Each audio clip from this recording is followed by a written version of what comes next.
So to begin, I realized this tour is really hard.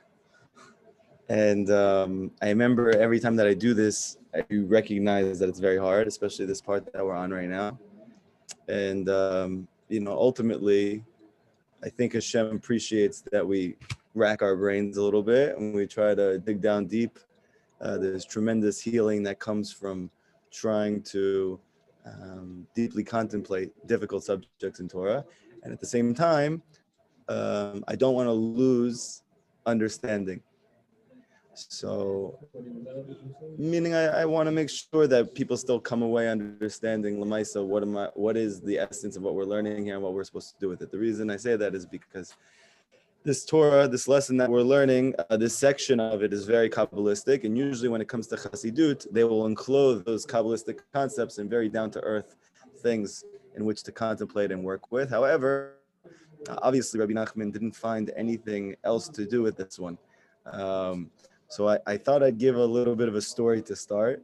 I hope this story helps to consolidate what we've learned so far and will give us the ability to kind of conceptualize the lesson, hopefully, and then we can build off it moving forward. You guys like story times? Anybody bring their pillows, their popcorn? No.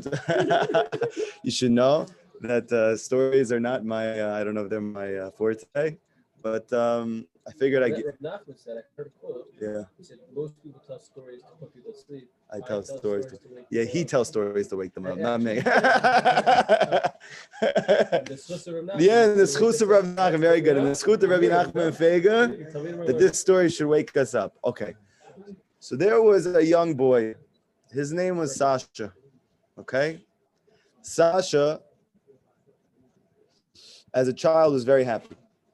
Okay, very, very happy. You could never bring him down. He was always full of joy and energy and life force, excitement, hope for the future. Hello, Rabbi. How you doing, Papa? How's everything? Am I that old that you call me Papa? No, you're very young. Very young. It's a sort to get old. You just look very wise. I thought Papa was Bukharian for wise. I messed it up. They're saying so much nice things. I said, let's get some experience. Oh, wow. Maybe we'll get some more. What's your name? Isaac. Isaac. Nice to meet you. Isaac. Nice to have you, Isaac. We're going to speak about you tonight. Is that okay? Okay, you can speak. Okay. Yes, cool. So there's a young boy named Sasha. Sasha was very, very happy as a child.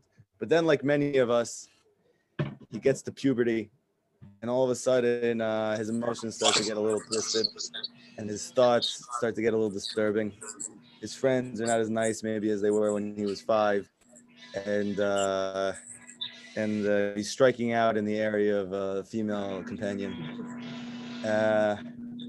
And really, he just is a huge void is building in him. He doesn't have that same happiness or joy or excitement or life force that he had growing up. And then he realized that there's this kind of common denominator, this thing called diamonds. That everybody loves diamonds. Men love diamonds, especially you guys. Women love diamonds, right? The world will value diamonds even when the economy tanks. That there's always a value. There's always a value and a beauty to diamonds. I apologize for the background noise. There's nothing I can do about it right now. So please try to bear with me as I tell you this story.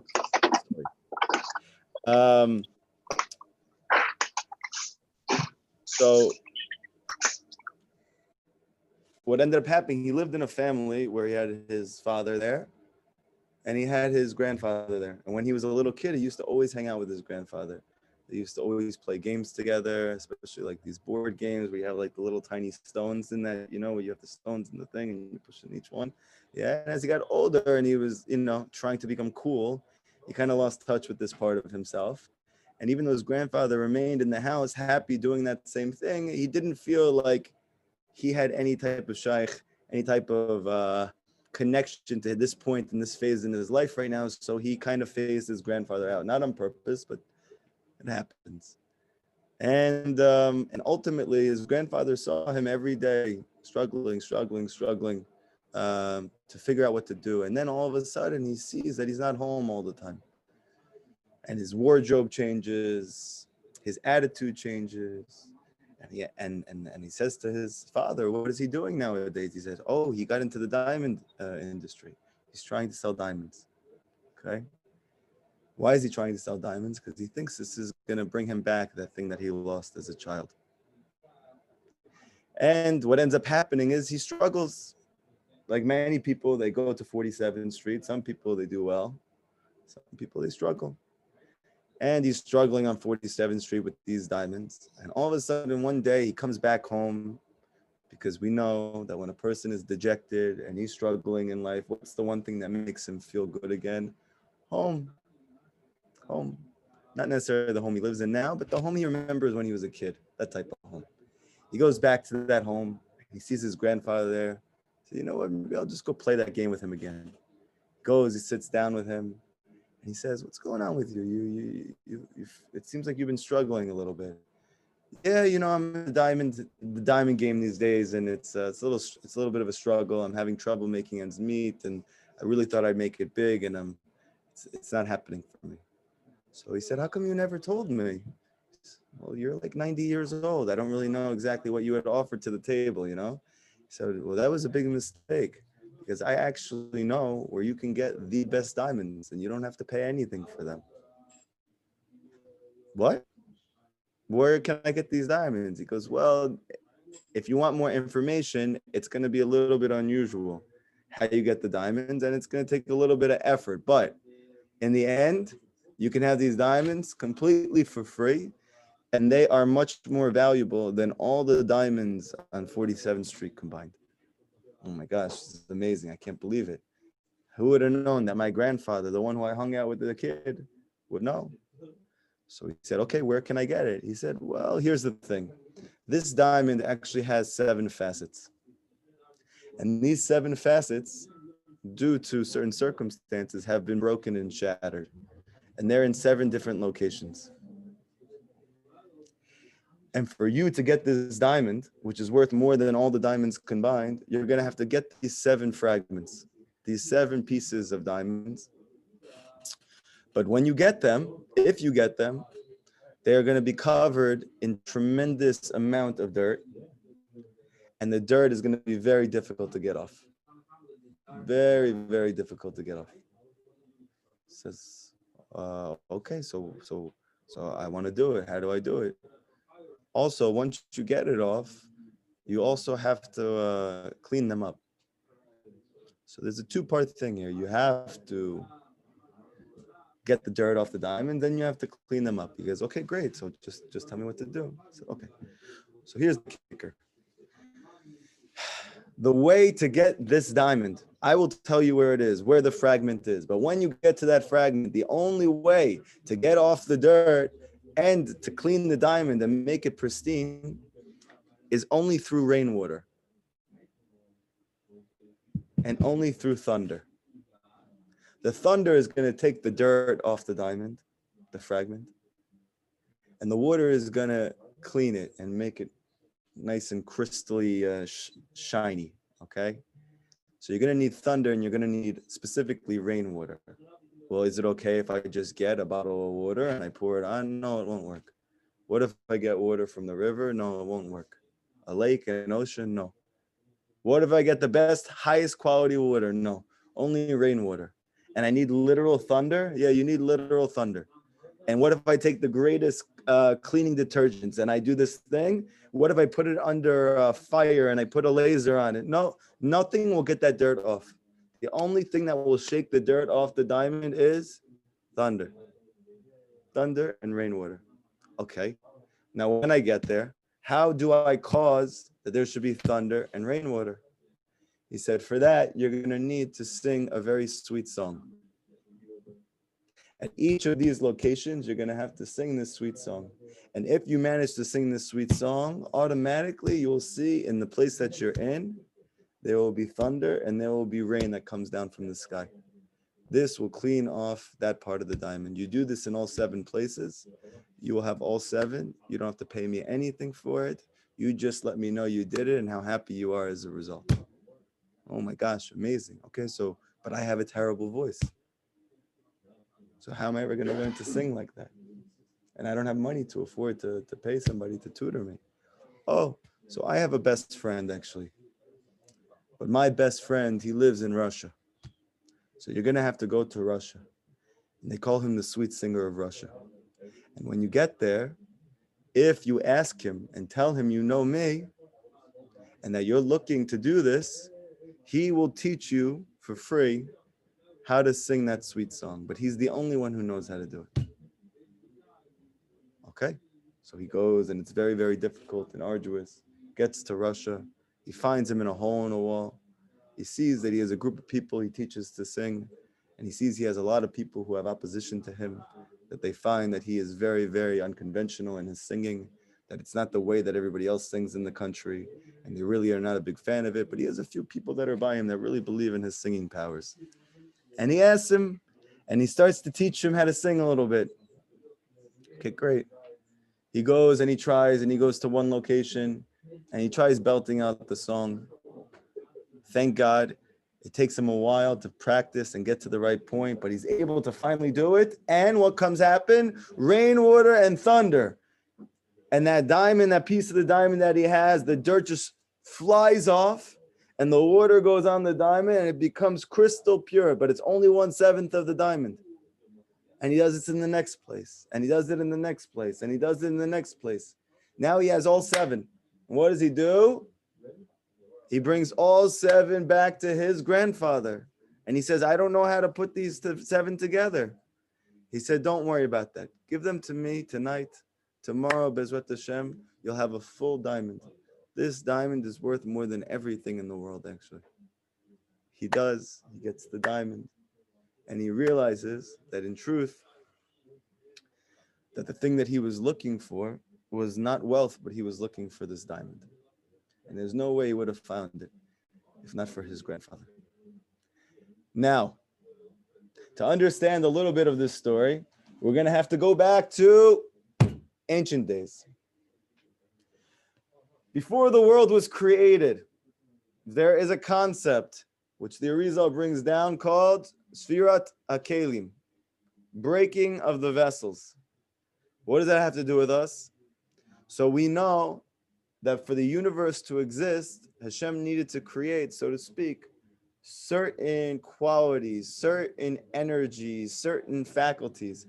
And using these certain faculties, Hashem would then create the world with those qualities. However, we need to understand something very deep that the Arizal says. Hashem created 10 of these. After he created the first 3, he then had 7 more, and they were all in a line. 1, 2, 3, 4, 5, 6, 7, 8, 9, 10. And Hashem shone the light of himself through those 10. The first 3 were able to hold it. And then the last 7 broke because the light was too intense for them. Okay. What was the last one that didn't break? It's a sphere that's called Bina. Bina is the heart, the spiritual heart. Now, to understand this Torah, we're going to need to understand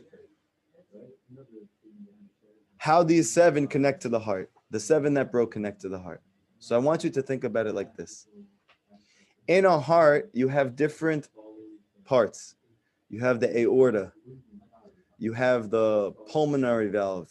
You have the left ventricle. You have the right ventricle. You have the left aorta. You have the right aorta. You have the pericardium, the tissue which surrounds the heart. Okay, is that 7? We need to get to 7. Okay, let's say that there was 7 there. We'll make it up. If not, Hashem, please make it at 7. Whoever is listening hears. Okay. Now, the heart is made up of those 7 pieces, meaning if there's anything wrong with those 7 pieces, the heart is not the heart. The heart is only the heart to the extent that those 7 pieces function. So too, these 7 lower sfirot, which are called Chesed, Gevurah, Tiferet, Netzach, Hod, Yesod, Malchut, they are all actually different pieces of the sphira above it. They are not something new. They are actually 7 parts of that heart that's called Bina. When Hashem shone that light through those sfirot, that what really broke was that heart. And it broke into 7 different pieces. Now, why did Hashem create a world that was destined to break? This is obviously a question that we all deal with and is difficult for all of us. Why should it be that Hashem, who's perfect, would create a world that's not perfect? And the answer comes from the Torah, where Hashem says, I created these days in order for there should be work to do. Meaning, Hashem wanted you to have the ability to partner with Him, that you should have the merit to actually perfect an imperfect world. What does it mean to perfect an imperfect world? It means to mend a broken heart.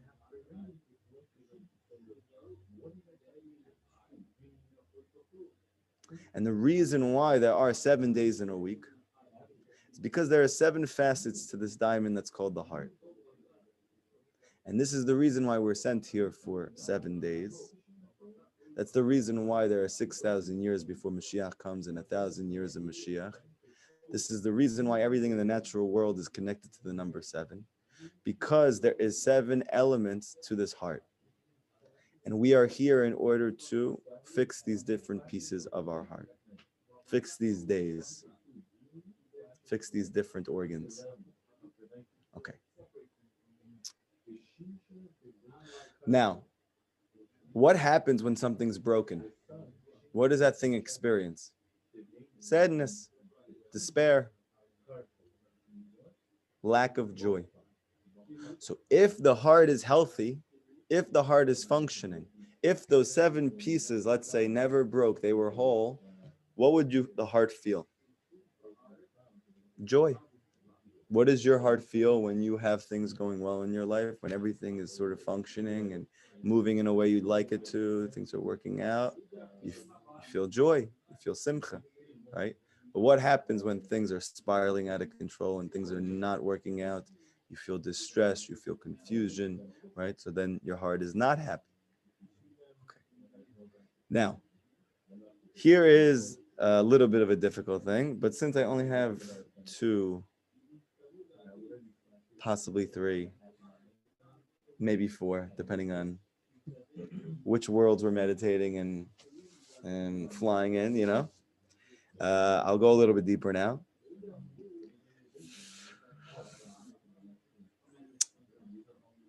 These 2 higher sfirot, which we're going to call Chokhmah and Bina, the mind and the heart, for us to understand, and this is something that's very difficult to fathom, but Chokhmah, the mind, represents pre-existence. What was before creation, which was only good. The heart represents post-existence. What will be after everything is said and done? This world represents everything that gets you from that mind to that heart. And it's a very narrow bridge. And the main thing is not to be afraid.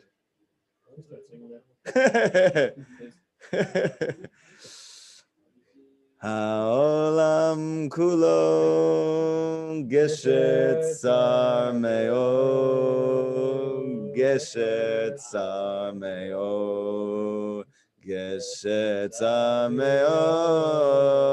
Ha'olam kulo geshet sar me'od, geshet sar me'od. Ve'haika lo lefach la ve'haika lo lefach la. Okay, so what does it mean? The whole world is a very narrow bridge. The main thing is not to be afraid. And I apologize to anybody who heard my voice on camera, but hopefully I can get to connect with the singer, the sweet singer of Russia, who can teach me how to sing. But the point is like this. The heart represents the future. The mind represents the past. This world, our life, is trying to get from the mind to the heart, okay? However, in a very interesting and bizarre way, even though the heart in the future is whole, this time in this world leading up to it is broken. But ultimately, by the end of 6,000 years, we will have Bezrat Hashem fixed these pieces of the heart. And then by the time we get to that future place, the heart will be whole and complete. So you're going to say, but if it's complete now, so it should be complete here. But the truth is, and this is paradox and it doesn't fit into the human mind, that future state already exists right now. And it's pulling us towards it. Okay, so I know that there's a lot of stuff going on right now. Hopefully people can get whatever they can get. So the future really exists right now, meaning that heart is there. Okay, and what's really gonna what makes that heart perfect is the fact that in truth, in the realm that goes outside of space and time, we are already really there because there's no time and space. So future is already happening. We got to the destination. Hashem is allowing us to experience that journey from head to heart. But there's no way that the heart can be whole at the end if we don't get there in the end. This is something you're going to have to take time in your hipodadu to contemplate. But I see everybody's eyes are rolling in the back of their head for multiple different reasons. Yeah. It's a very hard thing. But anyway, bottom line is like this. We are here in order that we should take the 7 days, meaning the 7 pieces of our psyche, our emotional state, and we are here to rectify, to heal it. Now, what is it that heals the broken heart? There are 2 elements which we need. We need first that the dirt should come off of the pieces of the diamond. The dirt, we're going to learn, is represented by Chochmot Chitzoniot, Rabbi Nachman says. This is external wisdom. We know that Rabbi Nachman famously and controversially said that all secular wisdom is completely asur for a Jew to learn. Now, on paper, you could just chalk it up to the fact that he's a fanatic Hasidic master. However, we could look a little bit deeper and give him the benefit of the doubt and assume maybe there's more that goes into this psak than the fact that he is fanatical, when in fact he actually was very against fanaticism in every way. And so therefore, what is the reason? Because everything in the world has a fruit and a peel. And what is the most powerful thing in the world? Knowledge. So with knowledge being the most powerful thing in the world, knowledge also has to have a peel. Also has a fruit. What's the fruit of knowledge? It's called the Eitz HaChaim, the tree of life, the Torah. What's the peel of knowledge? Secular wisdom. Does that mean that the peel is not valuable? No, you need the peel. Does that mean that the peel is never supposed to be there? No, it's supposed to be there. But ultimately, the peel is there only to preserve and protect the fruit until the person is ready to enjoy it. And it's there primarily in order to be removed. Okay? This is the dirt which surrounds the heart. Because a Jew naturally believes 100% in Hashem. And I don't just mean intellectually, I mean in a felt way.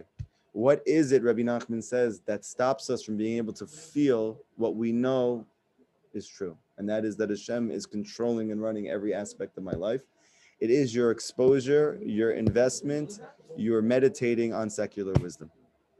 And even if it looks innocent, and even if it's parv, still, it's all the dirt. Now, we have a tricky thing, and that is that because it's related to the mind, and we know that the mind is a very complex organism, and spiritually as well, the mind is the highest part of your psyche. It's the highest part of yourself. So too, it's the most difficult to have healing in. It's the most difficult to fix things in that place. Therefore, if, let's say, I do an error, I have a mistake, and this mistake causes me stress or confusion or suffering in my life, so I can just fix that mistake. However, when it comes to secular wisdom, you can't just fix it because you already learned it and it's in your mind. How do you get rid of something you learned? Oh, so for that, you're going to need thunder. Comes Rabbi Nachman to teach you, is there any way I can tap into thunder so that thunder should come down and take the dirt off of my diamond, off of my heart? And the answer is yes. When you pray with incredible, awe-inspiring fervor, energy, strength, passion, koach, volume, Rabbi Nachman says you tap into something that's called the voice. This is the song in the story. That song will strike the clouds. The clouds represent your mind. And your mind will release thunder. And that thunder will break off the dirt on the stone. And it will heal the different parts of your heart. As well, it will release rain from the clouds.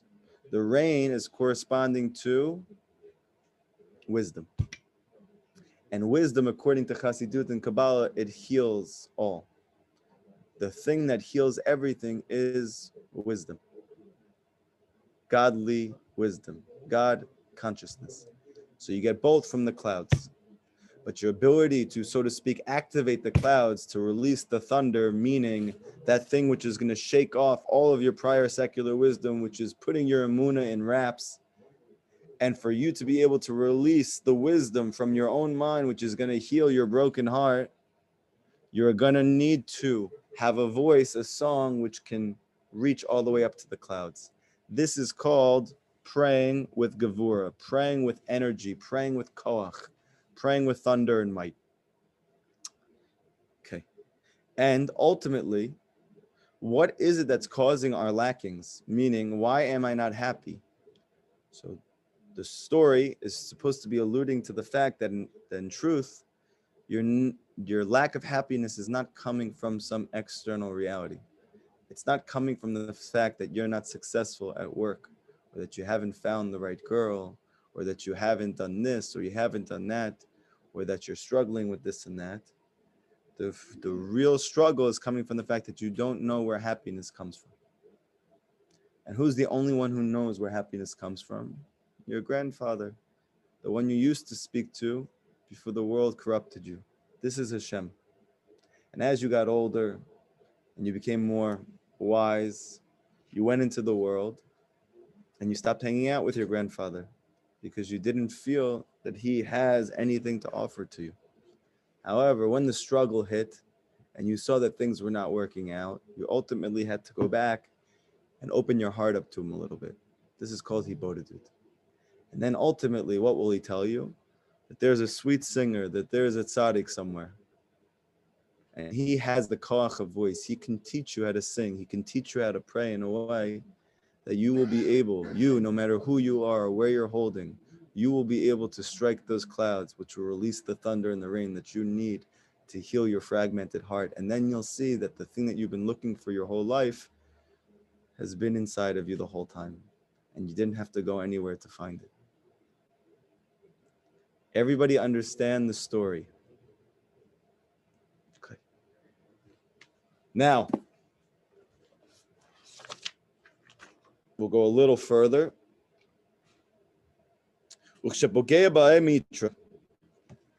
When your voice strikes the rain clouds, then the voice is transmitted to creation.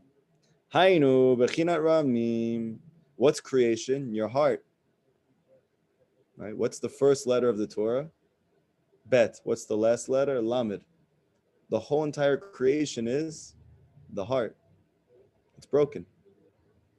How do you transmit thunder to the heart, which it needs in order to shake off all of the trauma and abuse from secular wisdom? You need thunder.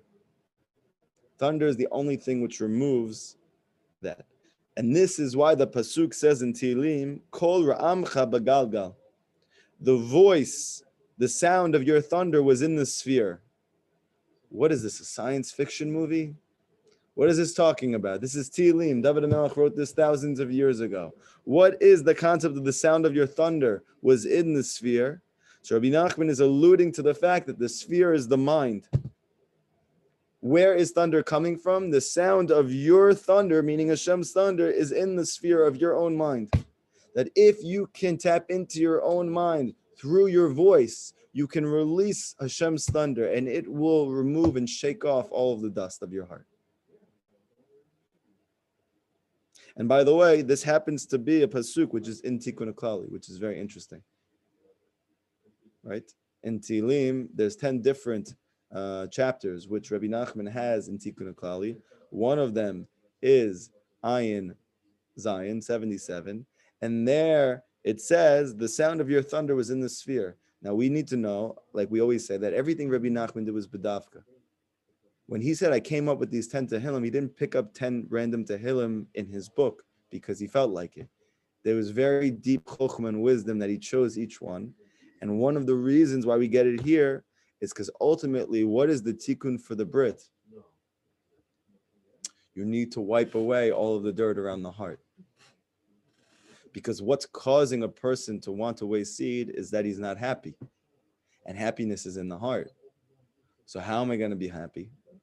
I need to strike the sphere of my mind. And thunder will come down and it will shake it off. This is why when you say Tikkun HaKlali, you shouldn't just say it. You should roar, scream. Hainu, meaning, begalgalta democha. Meaning, you're striking the sphere. What's the sphere? The skull of your mind. Kad hara begalgalta democha. Because when it encounters the skull, naseh me'akor ramim. Your voice, when it hits the skull, turns into thunder. And it's translated v'nishma livriata, to creation.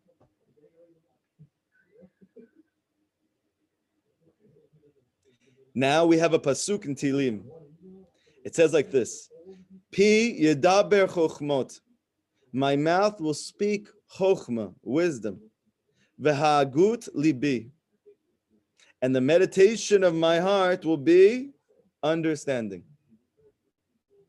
So now Rabbi Nachman says this pasuk is really a deep Kabbalistic secret, which has to do with the entire lesson we've learned so far. That is, Pi yedaber chokhmot. My mouth will speak chokhmah. Hainu, meaning hadibor yotze mipi. The voice, the speech that's coming out from my mouth, pogea b'chokhmah. It strikes my mind. Hainu begalgalta democha, meaning the skull of my mind. And then through this, v'hagut libi, the meditation of my heart, meaning that through the thunder which arouses my heart, it arouses my heart. This is the meditation of my heart will be understanding. Meaning that what creates kavanah, what creates intentionality, and what we're learning here, that the intentionality of the heart means that it's fixed.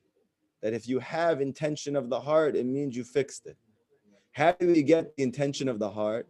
You need to first have a mouth that speaks wisdom, meaning your mouth needs to scream out with fervor. That's going to speak, meaning it's going to hit wisdom, chokhmah, your mind. Then what's going to happen to your mind is going to be able to focus on what you're saying. And when you can focus on what you're saying, you fix your heart. So we see that ADD is actually a very, very, very destructive phenomenon. And what is the key to destroying ADHD? Screaming. That when a person screams, he will activate his prefrontal cortex. This prefrontal cortex will then release thunder, which causes his heart.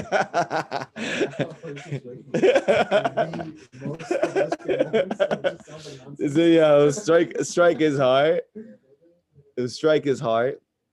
And then his heart will be able to attend to what he's saying. And this is Geula.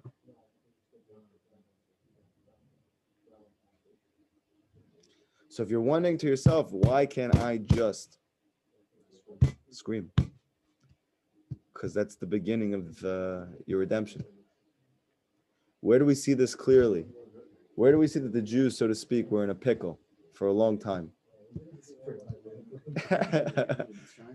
Mitzrayim,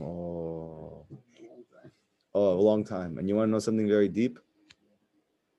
All the 4 exiles, says the Zohar, even if you put them all together, they're not as severe as Mitzrayim. And Chazal say that in the future, when we leave exile and have the final Geula, it will completely replicate that of Mitzrayim.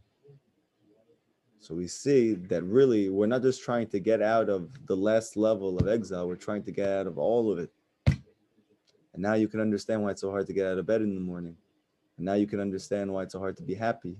Now you can understand why it's so hard to do anything. Because we are literally trying to leave Mitzrayim.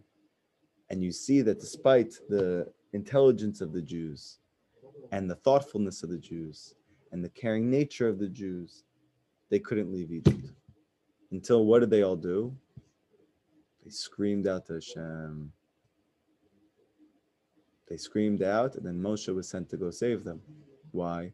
Because what is that water that's going to come down from your mind, which is going to heal your heart? The river which flows from the mind. It's going to heal your heart. But in order to find him, you're going to have to scream to Hashem. And to find him doesn't just mean that you listen to Uman Rosh Hashanah on your YouTube channel. It means that you're able to actually do the things that he says. That's very hard to do anything, Rabbi Nachman says. How could I ever do those things? You have to scream. You have to scream.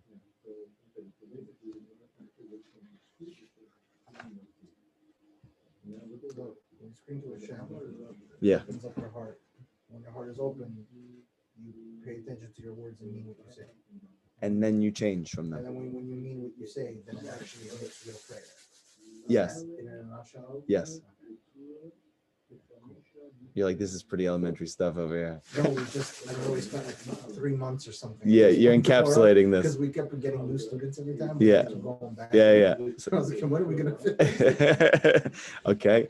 So this is pretty much it. And Rabbi Nachman says that tefillah is geula. But what do you mean? I'm praying now. I pray every day and I'm struggling. And the answer is, according to Rabbi Nachman, that real tefillah means that your heart feels what you say. And therefore, that's what's going to change you. But we have an issue because there's dirt which is surrounding the heart, which is secular wisdom. And the only way to release the secular wisdom is through thunder to remove the dirt. And the only way you can get thunder is from your mind. And the only way to create thunder of the mind, says the Zohar, is there needs to be a voice which exits your mouth and enters into the clouds and strikes it so hard that thunder comes down. Physically or just? So the Zohar is always speaking on multiple levels of reality. The one that we need to focus on is our inner reality. Do you have to go outside? No. You don't have to go outside. Isn't it also talking about screaming in the mind? Oh, so Rabbi Nachman says that there is a scream that's actually the highest level scream, grade A type of screaming. This is reserved for the very few elite screamers. And he says that you could scream so loud you can't hear it. But that's not where you start. You start with actual screaming. And ultimately, as time goes on, Rabbi Nachman says you can literally be in a place, you can close your eyes, and you can scream so loud in your own mind that it reverberates to every part of your body, every part of your psyche. However, nobody else will hear it because it's only in your mind. However, if I try at home, you'll notice you never get that effect. And the reason is because that's expert level screaming. This is very high level screaming. We need to start with, preschool. How does a preschooler scream? Ah! Like one of those. So you go outside, just let it loose. By the way, you should know, just from personal experience, how deep does the secular wisdom affect that you can't pray? I think for the first couple years I did Hibodedut, I couldn't say a word. The only thing I could do, I think for like a whole year I did this. I would just scream for most of the hour. It was very painful. It was very exhausting. And I would cry often from why do I have to do this?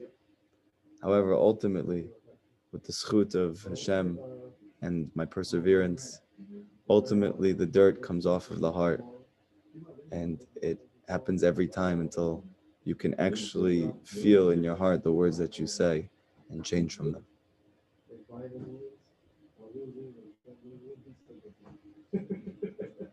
And by the way, if you just try it out, you'll see it immediately. If you just scream as loud as you can, not like I'm screaming so somebody can hear me because I want to make a, but like you just for a moment, take all of your inner stuff, all of that frustration, all the vexation, all of the failures, all the lackings, and you put it together and you just roar. Just rip it. You will see afterwards, you'll be able to pray like you weren't able to pray before. The proof's in the pudding. And this is what our sages taught in Masechet Brachot. Mi sheyesh bo yirat shamayim. Who is a person? When a person has yirat shamayim, his words are heard. Devarim nishmayim. Okay? Now the simple understanding is that when you are, so let's say, speaking with another person, why is it that they're not listening to me? So the reason that the Gemara teaches is because only a person who has Yirat Shamayim, he has Yira of Hashem, he has awe of Hashem, his words are heard. Okay? But now we're saying deeper than that. That who is a person whose words are heard, meaning that you hear your own words only when you have Yira. Once you acquire this thing called Yira, which we know is not a small thing, this thing called I have an awe of Hashem, and I want only to be close to Him, and I don't want to do anything that will separate from Him, that would be awe, that I really feel that, then I will hear my own words. Not just in my ears, but that my heart will hear and actually change and transform and elevate as a result of those words. Ki mi sheyesh bo yira, because who that there is in him yira, kolol lanaseramim, his voice automatically creates thunder. Kira am misitra de Yitzchak, because thunder comes from the side of Yitzchak. Oh, comes from the side of Isaac. Kamoshe Katuv, like it says, Vera'am Gvurotav, the thunder of his Gevura. What is this speaking about? So we know that there are three, so to speak, lines in the system of the Sfirot. You have the middle, the left, and the right. The left corresponds to the side of Yitzchak. This is the side of Gevura, the side of Yira, the side in which thunder comes from. And through this, the words are heard. Hainu meaning mishtama kala livriata, meaning that he hears the voice. The creation hears the voice. It strikes the creation. Kitaman talya deshmiya. Why? Because the voice hearing is linked to yira, meaning your ability to hear is the degree in which you have yira. Also, for instance, let's say you practically, you go to a person for advice. His advice can actually change your life if you were to not just listen, but that you heard. Okay? What's stopping you and preventing you from actually hearing it and not just listening? The answer is Yira, awe of Hashem. Because when a person has awe of Hashem, he can now hear things which go contrary or different to how he's been originally doing things. But until he has Yira, it's very difficult for him to be able to internalize or to resonate with what's being said to him. And so too in your own as well. Now it's very interesting. Why? Because I was thinking about it. Yitzchak is the only one of the forefathers who didn't leave the land of Israel his whole life. Now, if we think about it, what are we going to learn is the whole entire cause of our lack of Yira secular wisdom. And we know that where does Torah come from? Israel. Meaning that Israel represents spiritual wisdom, and Chutz La'aretz represents secular wisdom. And who's the only one who never left spiritual wisdom? Yitzchak. Who's the one who his prayer represents Gevura, thunder? Yitzchak. What is Yitzchak found doing? Praying in the field. How did he get Rivka? Praying in the field. How did he have a child? So it's said that Yitzchak and Rivka both prayed. But Chazal teach that it was really in the merit of Yitzchak that they ended up having Yaakov and Esav, the twins. Why? Because his prayer is thunder. Why is his prayer thunder? Because he never left the land of Israel. Because he never left spiritual wisdom for secular wisdom. And as a result of that, he had a voice which created thunder. This is like the Pasuk says, Hashem, Shamati Shimacha Yariti. Hashem, I heard your message, I feared. Meaning, because I feared, I heard your message. V'zeh Perush, and this is the explanation of Gibori Koach Osei Devaro Lishmo B'Kol Devaro. It says in Tehillim, Gibori Koach, the mighty ones, the strong ones, who do what Hashem asks. They listen, they hear the sound of His word. Okay? And what does the Zohar say? Ita b'Zohar, Zachyan l'mishma, Kalin milela. They merit hearing voices from above. If you ever wondered to yourself, how is it that tzaddikim know, so to speak, things that will happen in the future? How is it that tzaddikim know what's going on with you without you saying? Because they heard it from above. How do they hear from above? Because they have yira. Because they have yira. Yira is a heart which is healed. A fixed, mended heart is one which has yira. By the way, this is the reason why in your tzitzit you have white strings and blue strings. Rabbi Nachman teaches in the 7th Torah of Likutey Moharan, the Zohar brings this down. The white strings represent truth, emet, or love, and the blue strings, techelet, represents yira. Which one's in exile? The blue, yira.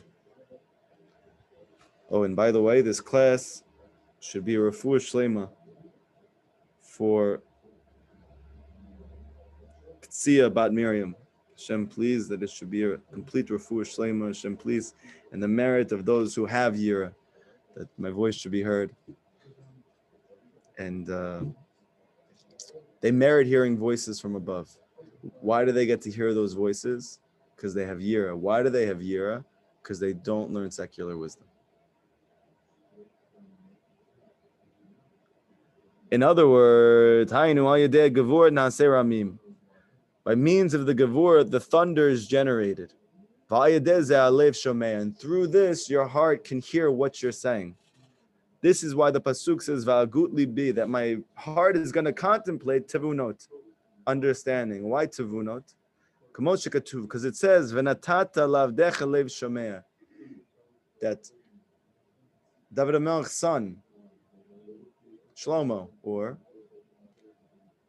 Ben David, the son of David, right? So in some ways, he represents a messianic figure. We know Mashiach Ben David, right? The son of David. And Shlomo was asked by Hashem, he could have anything. I'll give you whatever you want. He said, I want a heart that understands. Such a big deal. An understanding heart. However, one who has an understanding heart, meaning that he has yira, he is able to hear voices from above. And what was Shlomo's job as the king? To judge accurately. How do you judge accurately situations, circumstances in your life to make the right decision for yourself and for those around you? You need to know the truth. How do you come to know the truth of what's going on when it's not apparent to you? You're going to have to know it from a deeper place than what it looks like. That's called hearing. That hearing, okay, is only possible through a heart which is whole. And what causes the heart to hear? It's the thunder. And then his words are transmitted to the creation. This is the concept of that he heard the sound of his word. You were able to really internalize this.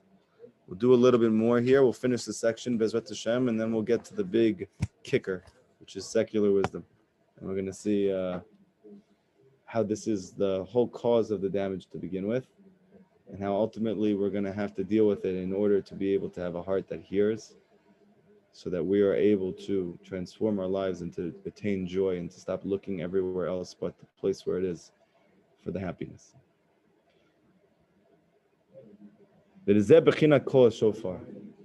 is the entire concept of the voice of the shofar. What is the call of the shofar? Da shofar shel ayil. It's specifically the shofar of the ram. Oh, what's the ram? Elu shel Yitzchak. We know that it's taught in the Zohar that the ram is always called the ram of Yitzchak.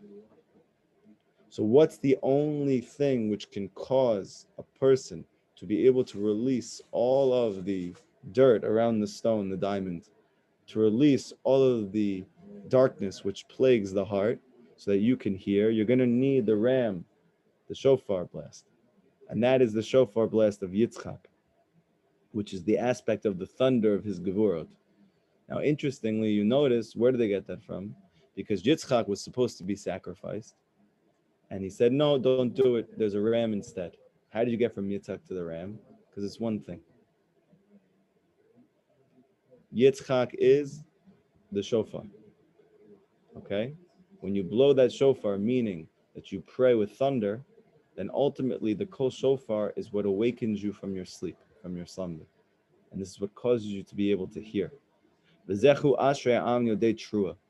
This is happy is the nation that knows the trua, that hears the shofar blast. What does it mean that he knows the trua?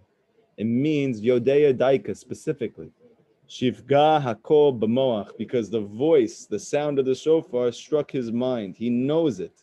He doesn't just hear it, he knows it because it hits his own mind. Bechinat ave mitra, like the cloud, the rain clouds. Vihu bechinat ramim, that's the concept of thunder.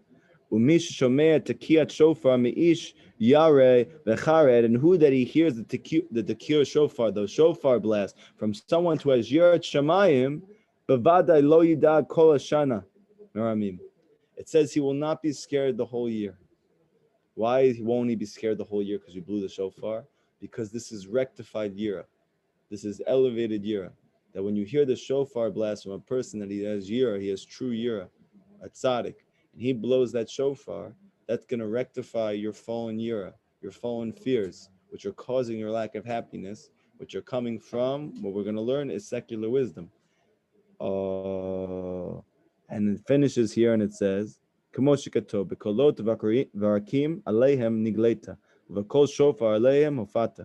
the sounds of thunder and lightning you revealed yourself to them, and with the shofar sound you appeared to them. This was at Har Sinai. Oh, so now we can understand, why was there thunder and lightning? Why through thunder and lightning did you have to reveal yourself to them? And with clouds, they missed, because the only way they would be able to hear is to remove the secular wisdom. Yeah, and they all had yira when they heard the thunder. But it wasn't the thunder that made them upset. It was happy yira. Because the Zohar says, wherever you find yira, there you're going to find shalom. And we know shalom is another name for Hashem. And they got the Torah, which is the revelation of godliness, which is from the clouds. Oh, you see? It's the drips of consciousness that come from the clouds that heals. And we know that it was at that time that they actually healed from Adam, meaning they got that to the state of pre-creation, to Adam before the Avera, meaning before he was afflicted by secular wisdom. Oh, so the whole thing makes sense now. The whole story of Har Sinai. Now, next week, Bezrat Hashem, we will continue and we were going to learn about what is really at the ikr of this whole secular wisdom thing. But I want to say, we know that Rabbi Nachman claimed that many tzaddikim over the course of history have gotten different secrets, different things. But he said that I understand Rosh Hashanah. I understand Rosh Hashanah. Meaning Hashem gave me the secret of Rosh Hashanah. We know that what's the whole Iker of Rosh Hashanah? What's the Iker mitzvah of Rosh Hashanah? The shofar blast. And he says, come to me. Just come to me. Doesn't matter if you pray, doesn't matter if you learn. Just get to me for Rosh Hashanah. Why?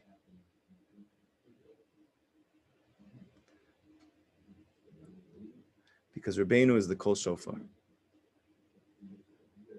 And if you're there and you bring whatever you bring, no matter where you're holding, no matter where you are, when you get there, he's going to blow that shofar for you. And that Kol Shofar is thunder. And no matter how much secular wisdom is besieging your heart, it will release. And in that moment, you will be able to have, because we know what is Rosh Hashanah. Rosh Hashanah is the mind. So now the whole thing is coming together, right? Where is the thunder coming from? It's actually coming from a pure mind. But nobody there has a pure mind. Who has a pure mind? Tzaddik. So when you're there, we all scream. And by screaming, we release moach, mind, pure consciousness, which then heals us. And this is the entire Iker of Rosh Hashanah. And this is why so many people go there. And you'll see literally people who are struggling, suffering, involved in drug use, gambling, sexual deviance, X, Y, and Z. And literally they will go there. They will go for one Rosh Hashanah. And by Tashlich, they're ripping their earrings out of their ears. And they are throwing them in the lake. And they're starting over again. Why did they start over again before they get to Ukraine? What's going on in Ukraine? He's the only one who has the Kol Shofar. He's the only one who has that voice that has not been blemished by secular wisdom. And as a result of that, it will pierce every Jew's heart. It's like a spiritual thing you hear when you're there. Yes. Any questions from tonight's class? I know this was we went all around the world and back. This is a hard lesson. We, like my student said, we did this a few years ago. It ended up taking 3 months to finish this class, not because the Torah is long, but because that section is so complicated and dense and deep. So did anybody have any questions from either the story in the beginning? How does it relate to the lesson? We didn't flesh out every concept in the story. Any questions about what we learned afterwards in the actual Torah? Any questions about how to practically bring this into our life? What channel do you have? Yeah, there's a YouTube channel called Sion Breslov Project. If you go on there, you'll see it. We also just redid the website, but we still have to fix up the kinks, I think. I think if you go on the website, you'll see a different type of website. You could also watch the videos from the website. I think there's also, whatever, those are the main things for you. Main things is a YouTube channel, Sion Breslov Project. You can check it out there. What is it that keeps us from avoiding the center and the truth of the happiness that it's through hearing the thunder and moving the darkness from our heart? So what What's preventing you from moving forward and acting on it? Yeah. It's not a comfort zone. It's a klipa. Okay. There, because of the secular wisdom has now constricted you to feeling that there is no place to move. And therefore you have no energy or desire to move, because where is there to go? So what am I going to do? I'd rather just stay where I am. But this is all a big giant klipa. Rabbi Nachman is giving you the secret. The only way to break this klipa is not through learning Torah. It's not through praying with the minyan. It's not by doing a certain mitzvah. It's literally by going out and screaming to Hashem. Yes. If I take something that would be considered secular wisdom, deriving something from it, or use like in a way that's from as far as serving Hashem. Will that still create the klipa? Rabbi Nachman says all secular wisdom is asur. Yeah, but I mean, it's hard. No doubt it's hard. But if you remember the story from the beginning of the class, what's the whole purpose of anything that I do? I want to be happy. Yeah, I know, but So now, to get to happiness, to get to joy, what are you willing to do? You might be willing to go to 47th Street and to toil and work like a dog all day and night. Why? Because you think that the money is going to make you happy. But what you're going to find in the end is that won't make you happy either. Because that's not what makes you happy. Because happiness is in the heart. So ultimately, the only way to real joy is to come to healing of the heart. So you can either take 40 years and go around the desert until you're finally fed up, or you can go outside after class and start screaming.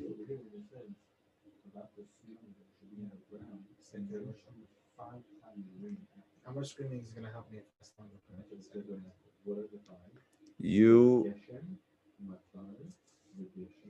The screaming will only help to the degree in which you separate yourself from secular wisdom. So, at least now you have what's going on. Includes everything. He went to college, he went there. Yeah, so he said that you should also go, you can also, not you should, you can also go to school. That's after you know the whole Torah. So you figured that one out yet? I got no shot. Look, I told you this story before, but the Bavitcher Rebbe, he got a letter from a student. It was a person he was really struggling with his emunah, and he said, I don't know what's going on. I'm learning all the time. I'm praying. I'm doing all the mitzvot, and I simply lack faith. I just don't believe Hashem cares. He's helping me. No, nothing. The Bavitcher Rebbe sent him a letter back. Stop reading the newspaper before you go to sleep at night. He stopped, and he got his emunah back. Okay, so that's the thing. Like, it's not all The Moharan link I know is very good. No. I'm saying it's not all like toning down your secular wisdom will help. It's not like nothing will help until it's all completely out. Like toning it down. Toning it down Starting with that. will surely help. However, ultimately, and I know it's very difficult, but you have to look at yourself and say, what, and this is what Hiboded is for. What do I want in my life? You will come to one answer. I want to be happy. I really think Yes. it's impossible for someone to do 100% right away. It's true. But what you could do, like I did, you could do an experiment.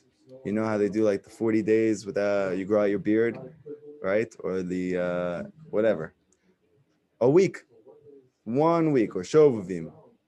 I am not going to engage in any of Chochmot Chitzoniot. And then I'll go back to it after. This is called being tricky with your Yetzer Hara. Yes. What if I need to like watch videos, instructional videos, or whatever to further knowledge for my job? But it's not necessarily required of me. I just think that maybe this might be something, I'm just Benefit you. Keeping up with the Joneses. Keeping up with like what's going on so you can lessons, might have different tips in terms of like something to do with my business. So Rabbi Nachman says that if you're gonna go learn something for a trade, it's a good thing to do. It's a mitzvah. But obviously with technology now and with all of these things, it becomes a much trickier line of when is this in the realm of I'm learning a trade, and when have I exited that and entered into another realm of either gaining information, trying to be sophisticated in my approach to working, not believing it's really going to come from Hashem ultimately, so that whole paradigm is much more difficult in our generation than it was for Rabbi Nachman, where the only type of learning you'll get for a job is to go to learn a trade from a person you didn't also get. Also on the other hand, those videos that you watch will be besieged by advertisements and introductions and other things which definitely are not so beseder. So you would have to, if you care a lot about this and you really want to be happy ultimately, you're going to have to get creative and try and think about ways that you can watch those videos you want to watch that are going to help you with work without seeing those things. And if you care enough and you believe enough, you will figure out a way.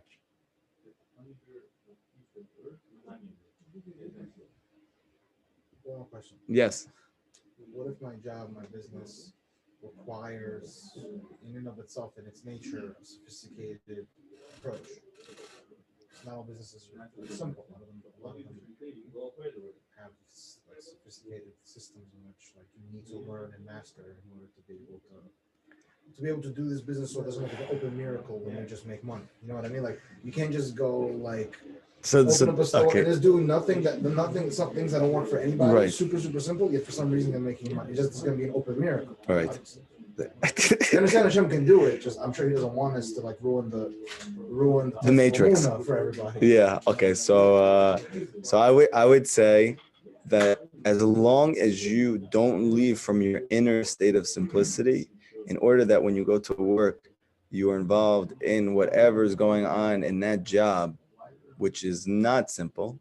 But if you can remain simple on the inside while you do that thing, so it's fine. But if you find that by being in that sophisticated job, you ultimately have an inner sophisticated world that results as a result, and your emunah is shot from it, so then that's not good. And you're going to have to contemplate going on Indeed.com and looking at other jobs. I don't know, is that still a thing? Okay. That means my brother's in trouble because I think he works for them. No, I'm just kidding. Go ahead. Any other questions? Any questions from the peanut gallery over here? No? Okay. Everybody have an amazing night. Tomorrow morning at 10:30 a.m., we're going to do Likutey Halachot. We're onto something very beautiful there. I would check it out. And then Thursday morning, again, we'll have Likutey Halachot, Bezrat Hashem. Thursday night, I'm doing the special Tikkun Brit class for that program in Queens. Bezrat Hashem, we'll get it on Zoom so everybody can watch it. And if you're local, you should definitely come. There's an advertisement that went out with the address on it on the Tzion Breslov groups, WhatsApp groups. And again, Bezrat Hashem, 2 weeks from tonight, we will be in Miami, Florida, having a class with Gedalia Fenster. I announced it this morning. Thank God we got some good news last night. So if you're going to be in that area, you can bring your pina colada and join in. I'll have to get my get like my fake watch that doesn't work anymore and like a big fat ring, and I'll just hold like this the whole time I'm talking, just so I can keep up, Miami down there. It's keeping up with the whole being real and genuine, or, that whole thing. And if you're not local, so then you'll be able, Bezrat Hashem, to watch on Zoom if he's okay with that. We're online. Okay? Everybody have an amazing, amazing night. Amazing week. What's the date?